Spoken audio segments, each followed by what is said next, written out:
কতজনই তো হজ করে, টাকলা মুরাদও হাজি, বাংলাদেশের সব সিটার বাটপার হাজি। হাজি না, নারায়ণগঞ্জের শামীম ওসমান, সেও প্রতি বছর হজ করে। তো হজ করলেই কিন্তু জান্নাত পাওয়া যাবে না, বলা হচ্ছে হাজ্জুম মাবরুর, কবুল হজ। কারণ হজ কবুল হওয়ার 4টা শর্ত। কয়টা? 1 নাম্বার, আপনার উপার্জন বৈধ হইতে হবে।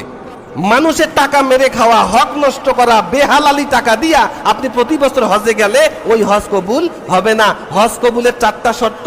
1 নাম্বার, উপার্জন বৈধ হতে হবে। নবী সাল্লাল্লাহু আলাইহি ওয়াসাল্লাম বলেছেন, কোন অবৈধ উপার্জনের হাজি যদি মক্কায় যাইয়া যখন লাব্বাইক আল্লাহুম্মা লাব্বাইক বলে, আল্লাহ নবী বলেছেন, নাদাহু মুনাদিম মিনাস সামাই, আসমান থেকে একদল ফেরেশতা ডাক দিয়া বলে, লা লাব্বাইকা ওয়ালা সাদাইকা, তোমার জন্য কোনো লাব্বাইক নাই, তোমার জন্য কোনো সৌভাগ্য নাই।